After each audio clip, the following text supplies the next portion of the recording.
कख गंगे भातार घूमे नहंगे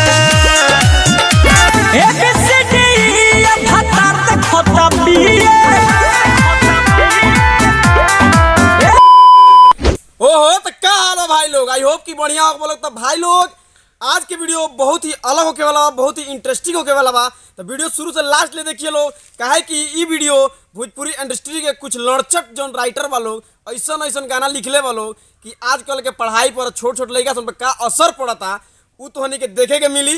तो वीडियो शुरू से लास्ट ले देखिए लोग, लेकिन हेडफोन जरूर लगा लिए लोग।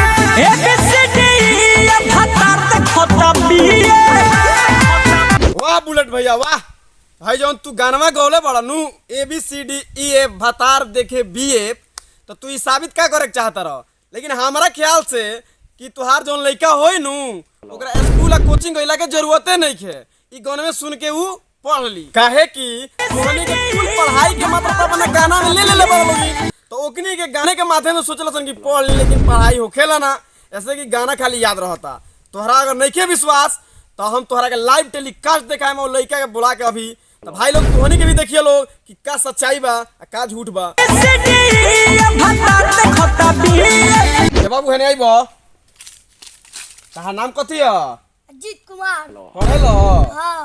कौना क्लास में? चौथा में। गीत तो आवेला? हां। तनी गइबे एगो। उठावा से मधु चुए। वाह मेरे शेर वाह। अच्छा बेटा गाना तो बड़ा बढ़िया गौले है।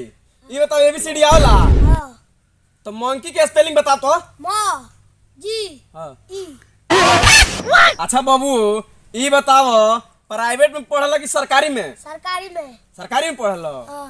तो पढ़ाई बड़े खूब बढ़िया होकेला जगह पढ़लो हो। अच्छा बाबू ये बताओ स्कूल में बढ़िया पढ़ाई होकेला?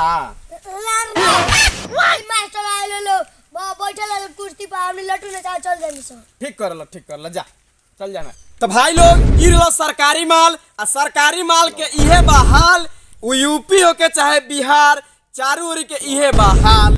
बात तो सही है।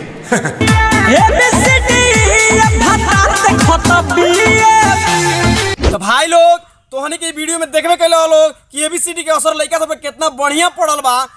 तो अब तोहनी के हम देखावल चाहतनी कुछ और। चलो तनी चालू करो तो कैमरामैन। रे झुनुआ जी मैडम तनी कखा कखा पढ़ के सुनाव। सुनाओ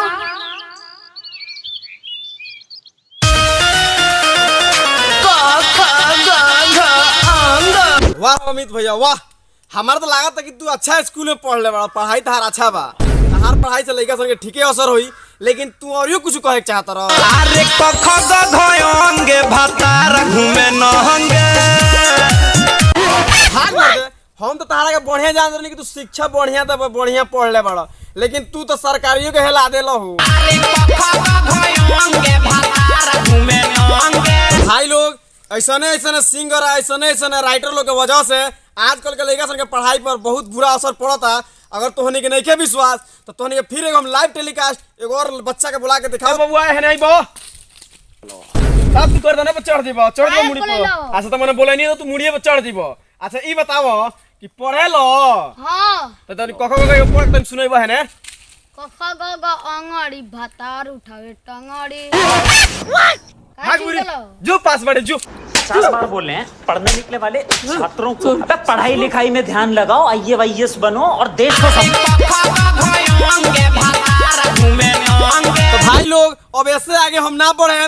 आज के वीडियो यहीं समाप्त कर दनी। अगर चैनल पे नया बा लोग तो सब्सक्राइब कर लिए लोग। अगर वीडियो अच्छा लागल होई तो लाइक कर दिए लोग, अच्छा ना लागल होई तो डिसलाइक मत करिए लोग। भाई लोग बहुत मेहनत से वीडियो बनल बा। तो भाई लोग मिले हमने के अगला वीडियो में नेक्स्ट वीडियो में, तब तक ला बाय।